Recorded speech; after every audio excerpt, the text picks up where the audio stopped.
For a year and a half, I've been doing a business that I love. I really love it. And it's not providing me with the financial part yet, and I know it will, and I'm wanting to know when will it happen. You know, I feel almost like I have a break on in myself. Well, that happens sometimes. Remember that the universe is responding to you in response to your feeling. Mm-hmm. And so sometimes when things dovetail with a subject like dollars, a subject that you and almost everybody else has pretty well practiced the feeling of not enoughness around, what happens is things can go very well. It's as you say, I'm having a good time, things are expanding, I'm getting many new ideas, I'm feeling lots of energy flowing, but the dollars just aren't rolling in the way that I'd like. And we say it's usually because you've practiced for a while the feeling of not enough dollars. And so you really have to begin to imagine more dollars or get off the subject altogether. We want to be clear about that. You see, you do not have to launch an intention and then hold doggedly to that thought and only that thought in order for the universe to bring it in. It's not like casting out there with your great line and hooking onto this fish of something that you want and then having to keep tension on it in every moment or it will shake off and get away from you. It isn't like that at all. It is that once you have launched your intention, the universe is yielding it to you, and unless you are offering a vibration that opposes it, it is going to come into your experience. So as you are moving through your experience and the idea of something that you want is born within you, you don't have to singularly think about that in order until it comes about. You can launch an idea and never think about it again, and the universe will yield it to you, because if you have gathered enough contrast to give birth to the desire, it is yours. In other words, and there's enough energy to bring it to you. But what often happens with people is that they have this contrasting experience which launches the desire. The non-physical energy is answering it, and so the desire is being answered, but then they're noticing, oh, it isn't happening, or it's not coming, or they are offering thoughts that are in opposition to it which keep holding it apart. So it's like the donkey and the carrot. Every step you take forward, the carrot takes a step forward too.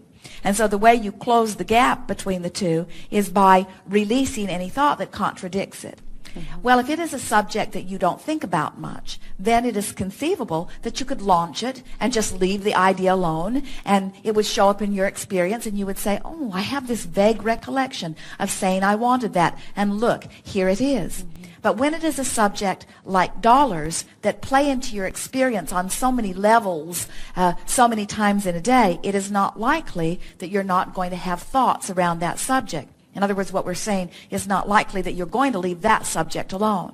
And so when there is a subject that has to do with something that you want, and it's not likely that you can just not think about the subject, then it is really worth working to bridge your belief about it, working to shift your vibration about it. And the way you do that is just by sort of taking the bull by the horns and talking about the subject with the deliberate intent of bringing yourself to a place of feeling better about it. So does that mean I have to, with the 5 kids, it's hard to, I don't want to work really hard at anything active, physical life. So well, see, do you hear what you keep doing here? And you're not alone in this. You've already forgotten the manager, because all of this has been your responsibility. The 5 kids are my responsibility. All their happiness is my responsibility. Everything's my responsibility. I've got so much responsibility. I don't have time to do the things I really want to do. And what we're wanting you to realize is it doesn't take very much time to feel an idea be born and ponder it and muse it for the pleasure of doing so, and then delegate to the manager. In other words, people will say to us, I can't just quit my job and go sit on the beach and meditate, or I can't stop what I'm doing and just imagine I have children to feed or dishes to wash or things to do. And we say, we're not encouraging you to stop the action part of your life. We're encouraging that you act just a little bit less and that you envision just a little bit more. What we would like to say to you is that there is power in lining up energy, the likes of which in your action orientation you don't really know.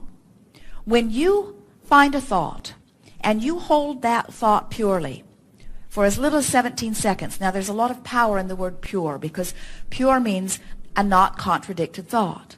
When you find a thought of something wanted and you hold that purely by imagining it, pretending it, remembering something like it, musing it. When you hold that thought for as little as 17 seconds, another thought of the same vibrational equivalent, because of law of attraction, joins it. And when those two thoughts come together, there is an explosion of energy. So in order to give you an idea of the power of the thought, we would say to you that when that first 17 seconds joins, that there is an energy expansion that is equivalent to about 2,000 action hours. That's huge.